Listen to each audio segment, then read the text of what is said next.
ambayo, na unajua shida ya bahati mbaya ni moja, mtu ajuaye atakutana naye lini. Kama ninaongea nisaidie kuinua mkono juu. Nimesema shida ya bahati mbaya ni moja, haijulikanagi inakujaga lini. Maana inakujaga wakati ambapo umeamka Tuesday kama kawaida, na Wednesday kama kawaida, na Thursday kama kawaida. Na ndiposa tunasema hatua za wenye haki lazima ziongozwe na Bwana, na lazima Bwana atutangulie, tuondolee kila vizuizi katika barabara zetu, atuondolee vizuizi katika maisha yetu, atuondolee vizuizi ambazo shetani anatuletea. Yule mzee aliniambia, Bishop, watu wakiniona leo hunicheka, watu wakiniona leo huniongea vibaya, watu wakiniona leo hunisengenya, lakini hawajui yale ambayo nipitia. Wapendwa, katika nobody knows who passed through. Hakuna mtu yuko na historia yako. As a matter of fact, niliwaambia jana, kazi kubwa ya watu ni kutoa watu makosa, lakini yale umepitia hawajui. Hawajui, hawaelewi. Biblia inasema huyu mwanamke alipozaa, Mungu akaangalia kaona ya kwamba huyu ni adui, anagojea azae mtoto wake akuliwe. Mungu akakuja akasimama akasema huyu mtoto atazaliwa na hatakuliwa. Nami nasema kile utazaa hakitakuliwa. Shamba yako ukinunua haitakuliwa, gari yako ukinunua haitakuliwa, watoto wako hawatakuliwa. Jana nilikuwa nasoma gazeti ya Standard, naona ya kwamba mtoto Nairobi University upande wa sijui wa Kabete wapi, mtoto wa university ako second year, eti tu ameenda kunywa pombe. Mtoto wa 22 years ameenda kunywa pombe. Wakati amekunywa pombe ako katika gorofa ya pili, na kwa sababu ya ile ulevi tu eti anateremka tu kwa stairs, anagonga ukuta. Leo hii tuko na wewe ako mochari. Wazazi walifurahia mtoto amepata A, wazazi wakafurahia mtoto wetu amepita, wazazi wakafurahia tumelipa school fees, lakini hawakujua kuna shetani mwingine anagoja mbele yake ili kinachozaliwa ameze. Natangaza kwa jina la Yesu, chochote ambacho utazaa, wacha kikue, wacha kikomae, na uone baraka zake, na uone ushindi wake. Sema I receive it. Simama, tangaza kwa jina la Yesu. Simama kwa miguu yako, sema yeyote anayetegea mali zangu aweze kuzimeza, hata meza kwa jina la Yesu. Tangaza hata meza, hata meza. Na tangaza hata meza, hata meza watoto wako, hata meza mume wako, hata meza mke wako, hata meza biashara yako. Chochote wanapanga kumeza, nimekuja kutangaza siku ya leo, haitamezeka katika jina la Yesu. Haitamezeka katika jina la Yesu.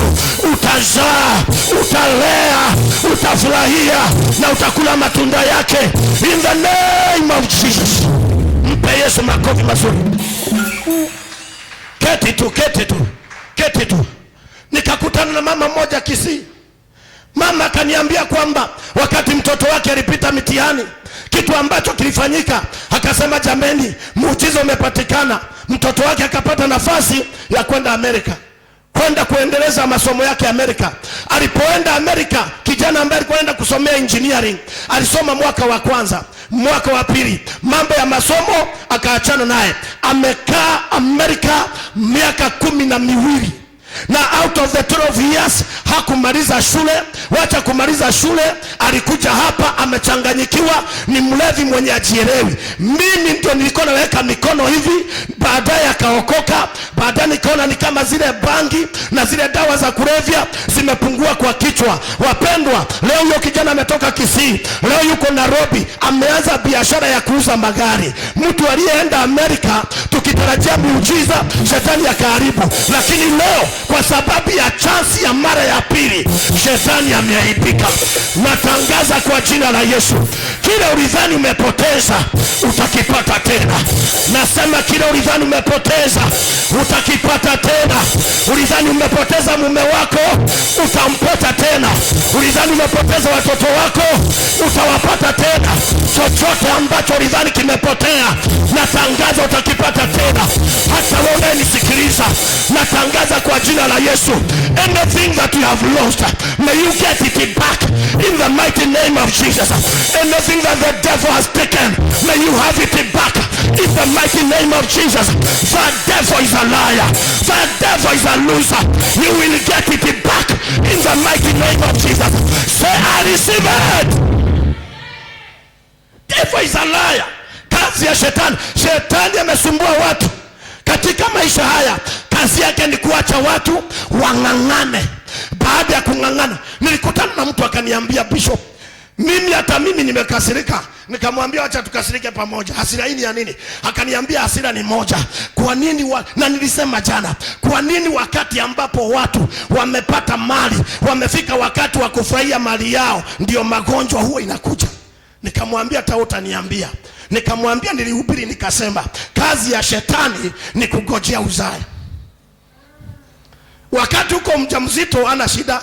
Unajua mtu akiwa mjamzito, he is uneasy. Watu wengi hapa katika maisha yako, your life is uneasy because you have nothing. That's why saizi ni kuhangaika, kukimbia, kuzunguka, robo, kutafuta utapata nini, nitatoa nini, lakini kuna watu ambao wamepata mali. By the way, wanatafuta tutazitumiaje? Wanatafuta tutafanya nini? Na shetani wakati ambapo nastahili kufurahia na kustarehe. Kwani hujawahi jua wanawake wengi utupwa wakati ambapo watoto wamekuwa watu wazima na pesa zimeingia? Ndio nasikia kwamba mzee anasema, mimi nimeona ni vizuri nilete na wengine baka nakwambia na pastor uelewe. Baka wanataka sisi pastor tuelewe. Sisi sasa tuelewe. Ati sasa wewe ujui ile shida iko kwangu. Kwa nini hiyo shida ikuanza mkiwa na miaka 20? Kwa nini kuanza wakati mko mnalala nyumba ambayo kitanda imeshikana na ukuta? Isipokuwa ni ukuta, ni kitanda inaweza anguka anytime. Kwa nini wakati mlikuwa na mattress ya nyasi? Mbona siku hiyo hizo shida zikukuweko? Mbona siku hiyo huku unaona ubaya wa mwenzako? Kwa nini ile siku ambayo ulikuwa unavaa viatu, vidole ziko nje, mzee anatoa socks, inanuka kama kitu kingine, tena socks yenyewe imekatwa vidole nusu, na bado mkavumiliana? Sasa manguo yamejaa cardboard, chakula zimejaa kwa fridge, kila kitu iko, lakini kila mtu room yake. Huyu anakaa room number 14, huyu anakaa room number 22. Watu kama hawa wakikuja counseling kwangu, huwa ninawaambia, hameni hiyo nyumba, mwende mkomboe nyumba ya rumu moja na muhakikisha choni ya nje. Maana ni kwamba penye mko ndio sitting room, hapo ndio bafu, hapo yani hapo ndio kila kitu, na baadaye choni nje. Wakati mkienda hivyo miezi 3, mtavumiliana. Mtasema kama sio Mungu aliyetuleta umbali ambao tulifika, kumbe ni shetani aliinuka, na mkirudi kwa nyumba mtakuwa na amani. Wapendwa, it is good to remember mahali ambapo Mungu amekutoa, katika mahali ambapo ni paibu, lakini shetani akija anakuja kumeza kile ambacho umezaa kwa muda mrefu. Na huwa ni hivi, either mama anakuwa na kiburi ama mzee anakuwa na kiburi. Very simple. Ni mmoja utumika na shetani, sio wote. Ni mmoja tu anainukaga. Unakuta mama amekuwa pilipili hoho, na baadaye amekuwa briganya, na baadaye amekuwa ile pilipili kali. Yani anaweza ongea chochote, anaweza nena chochote, anaweza tukana, anaweza sengenya, anaweza ambia bwana yake chochote. Bwana anafika mahali anasema nimechoka. Sio kuchoka mzee, sio mama shida. Shetani ameona mko na tugari tuwili, mko na kashamba, mko na watoto, sasa anataka awaibishe. Unaona mke wako, hauoni shetani. Nikutuambiaga bibi yako ni special. By the way, lazima ungangane na bibi yako. Hapana pea bibi yako mtu mwingine tena akue mzigo. Hiyo mzigo ni wewe unaweza beba peke yako. Ngangana naye mpaka mwisho. Pana wachia watu barabara. Wazee wengine wakiangukia watu wengine tena watasumbua. Wapendwa, Biblia inasema wanagoja uzae. Ukishazaa wanakuja wanahakikisha ya kwamba kile umezaa wamekula. Sijua umeshaangalia video ya wanyama, wakati mnyama anazaa ndio chui yako umeangalia mchezo hiyo sinema ya wanyama, unaona ya kwamba wakati swara ni kuzaa inazaa, wakati swara inazaa na simba ameinama. Najua ishikagi kwa kanisa hii hiyo sinema. Swara inafanya nini? Ama nyati inafanya nini? Niliona moja ya nyati nikasema hakuna mtu ana uchungu. Nyati inazaa, wakati inazaa nao simba wamezunguka, wanagojea mtoto tu akizaliwa hivi, maana wanajua mtoto hana uwezo, hana nguvu, hana mbio. Kwa hivyo akianguka chini papu, na yule unakuta ya kwamba yule mnyama anang'ang'ana kwa saa nyati kuongeza mezaa saa hiyo, anang'ang'ana akiwafukuza, anang'ang'ana akiwapiga. Maana yake ni kwamba nimebeba hii mimba miaka 2, tena nimesikia uchungu, tena nimezaa, tena mnataka kula, lazima tukufe na nyinyi. Wapendwa, niseme hivi, raha ya mwanamke akienda maternity ni kutoka na mtoto, sio kutoka na karai.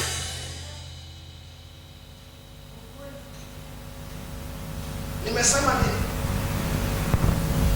Raha ya mwanamke yote akiingia maternity sio kutoka na karai na baby show, ni kutoka na mtoto. Hata kama natosha kama dwarf, bora ni mtoto. Hata kama ni kiwete, bora mtoto. Na unajua mtu akitoka maternity na watu wanajua ulienda maternity, swali kubwa huwa ni hii: mtoto anaitwaje? Na wewe peke yake unajua kuzaa nilizaa, lakini hawajui ya kwamba nilichozaa tayari kimeenda. Kile ambacho nilizaa tayari hakiko. Anybody anayekuuliza hiyo swali anakuongeza kinonda zaidi, anakuongeza uchungu zaidi. Leo nimekuja kutangaza kwa jina la Yesu, chochote ni chako utazaa, na ukizaa kitakuwa, na kikikuwa utakula matunda yake, utakula furaha yake, utafurahia maisha yake katika jina la Yesu. Sema kwa jina la Yesu, nimekataa kukuliwa faida yangu na wengine. That's why ningependa nimaliza kwa kusema hivi, na napenda kusoma hii maandiko kila wakati, maana nilipoyasoma nilijua shetani ni mjinga na ni mbaya na ni muovu. Biblia inasema ya kwamba katika kitabu cha Ayubu 20 na mstari wake ni ule wa 14, Biblia inasema hivi: hata hivyo chakula chake matumboni mwake kimebadilika, kimekuwa ni nyongo za majoka ndani yake. Amemeza mali, verse number 15, amemeza mali, yeye atatapika tena, Mungu atayatoa tumboni mwake. Nani atatoa kwa tumbo yake? Mungu atatoa kwa nini? Kwa tumbo yake. Biblia inasema amemeza mali, lakini zile mali amemeza zitaanza kuwa nyongo ndani ya tumbo yake. Maana yake ni kwamba ataanza kuumwa na tumbo. Kumbe hata shetani anaweza umwa na tumbo. Kumbe hata mapepo yanaweza umwa na tumbo. Leo pata revelation. Hata wachawi waliyekuroga wanaweza pata kuumwa na tumbo.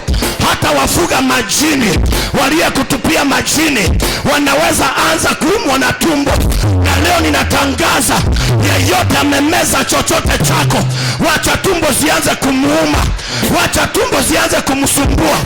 Kama ni wachawi waliroga kwenu, wacha kuanzia siku ya leo tumbo zianze kuwasumbua.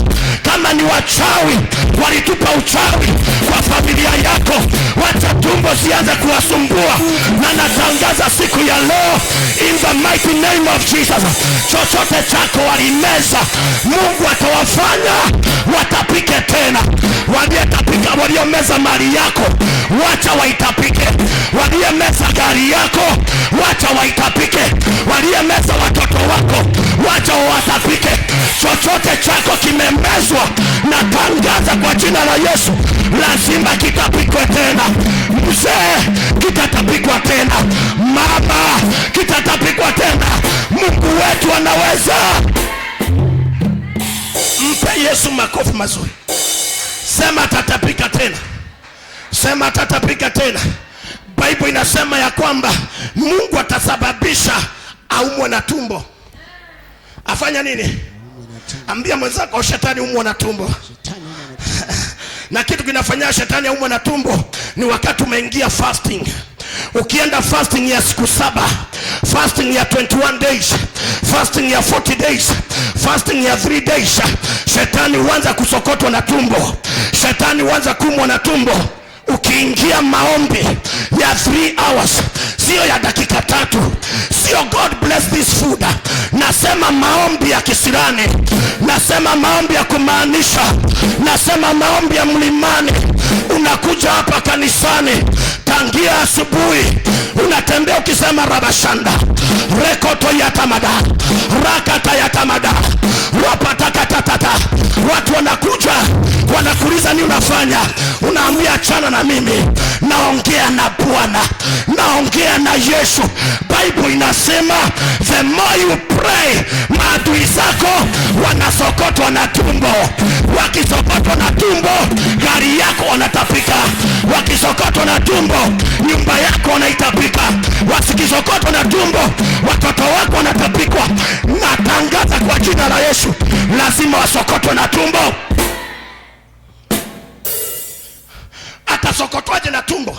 Ni wakati ambapo unaingia kanisani, unasema ya kwamba hii kanisa ina mahitaji gani? Unaambia kuna mahitaji ya shilingi 3,000. Unaambia pastor, usitangaze kanisani, wewe chukuenda maliza. Maanake ni kwamba I am mad with the devil. Nimekasirikia shetani. Sitaambiwa fanya, nitafanya bila kuambiwa. Maana ninajua the more I touch God, the more God will make my enemy to have a stomach problem. Nauliza, mungependa shetani ya sokoto na tumbo? Mungependa mapepo yumo na tumbo? Mungependa wachawi wa sokoto na tumbo? Mungependa wanaowadharau wa sokoto na tumbo? Staili ni moja tu. Guza Mungu na maombi yako. Guza Mungu na kutoa kwako. Guza Mungu na kufunga kwako. Guza Mungu na upendo wako. Ukimuguza, adui yako anaanza kusokotwa na tumbo. Bible inasema amemeza mali, lakini ataitapika tena. Nisaidie kuinua mkono wako juu. Sema kwa jina la Yesu. Sema yeyote amemeza mali yangu, lazima atapike, lazima atapike, lazima atapike. Wengine gari zao zilimezwa, wacha zitapikwe tena. Wengine nyumba zao zilimezwa, wacha zitapikwe tena. Wengine walipata mimba ikawa miscarriage, wacha itapikwe tena katika jina la Yesu. Chochote mapepo yamemeza kitatapikwa tena, because God is a God of another chance. Mpe Mungu makofi mazuri. Kwani hujasikia shetani alikuwa amemeza Sauli? Akameza Sauli, akamtumia vibaya. Mungu alipokasirika, Bible inasema Sauli alipolitesa kanisa, nalo kanisa likaomba. Na wakati kanisa liliomba, Bible inasema Sauli akiwa anateremka Dameski alianza kusikia kizunguzungu. Maanake ni kwamba Mungu akisema lazima mapepo itaumwa na tumbo. Na Bible inasema Sauli akaanguka chini, na alipokuwa chini akasema, Bwana, Bwana, wewe ni nani? Na kutoka saa hiyo Sauli akaokoka, Sauli akabadilika. Maanake ni kwamba aliyekuwa na saliti kanisa akawa umoja wa kanisa.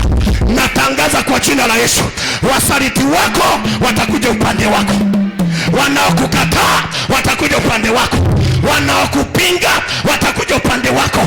Na tunatangaza kwa jina la Yesu, kila utazaa hakitamezwa, na kile kimemezwa kitatapikwa.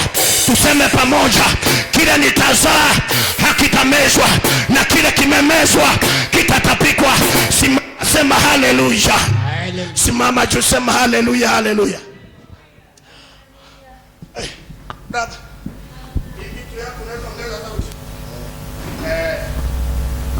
Jaribu kuninyonga mara ya pili bwana. Inua mkono wako juu. Sema kwa jina la Yesu, chochote ambacho amemeza, sema tatapika. Natangaza siku ya leo, chochote kiko kwa tumbo ya wanaonidharau, ya wanaonichukia, lazima watatapika. Wapendwa, huwa ninasikia wachawi wanaweza zika nguo za watu, waganga wanaweza zika nywele za watu, lakini leo natangaza chochote chako ambacho waliguza lazima watakitapika katika jina la Yesu. Hawatapata amani, hawatapata utosherevu, maana chochote walimeza, Bwana atafanya tumbo zao zianze kuwauma, na tumbo zikiuma watatapika. Tumbo zikiuma watatapika. Nasema tumbo zikiuma watatapika. Soma Bible yote utagundua ni kweli. Mungu akiamua ameamua, akisema itendeke itatendeka, na chochote walikuwa na goja kumeza chako hakitamezeka, na kile wamemeza watatapika tu. Pea watu watatu high five, mwambie unijui vizuri. Wachana na huyo ana kisirani, salimia mwingine high five, mwambie wewe utanijua tu. Utanijua tu. Saizi mnajuana kama washirika hapa. Kuna level Mungu atakupeleka, watu watashangama ni wewe. Nasema kuna level Mungu atakupeleka, watu watashangaa ni wewe. Maana leo tumeweka maagano na Bwana, tumeweka maagano na mbingu, tumeweka maagano na ardhi, na tumeweka maagano na tumbo zetu, na tumeweka agano na mikono yetu, na tumeweka agano na miguu yetu, ya kwamba chochote tutazaa hakuna mtu yeyote atakayeweza kula, na chochote ambacho kimemezwa lazima kitapikwe katika jina la Yesu Kristo. Leo natangaza maisha ya hasara lazima yaishe. Nasema maisha ya hasara lazima yaishe. Kwa sababu gani? Kilichomezwa kinatapikwa tena. Na wewe ambaye uelewi inasema nini? Bible inasema Ayubu alikuwa na mali nyingi, alikuwa na pesa nyingi, alikuwa na kila kitu. Bible inasema ya kwamba he was the richest man on the east. Lakini kwa siku 2-3, siku ya kwanza watoto wote wakafa, siku ya pili ng'ombe zake zote zikafa, siku ya 3, yani chapter 1 watoto, chapter 2 wanyama wote, chapter 3 bibi anaenda. Natangaza kwa jina la Yesu, na huyo ndiye ambaye anasema Mungu amesema ya kwamba chochote shetani alimeza atatapika tena. Na mkitaka kujua ni serious, do you know yule mtu ambaye alilipwa na Mungu mara 2 ni Ayubu. Bible inasema mwisho wa Ayubu ulikuwa na baraka nyingi kuliko mwanzo wake. That is why you have not yet tasted the blessings of God. Kile uko nacho ni mazoezi unafanya, the real thing bado haijakuja. That is why wacha kutosheka na fake things. Na mkono juu, nimesema hivi, wacha kutosheka. Kama uko na fridge, hiyo fridge sio size yenye Mungu anataka. No, hiyo ni fridge ya kusurvive, hiyo ni ya kukupush. Hata hiyo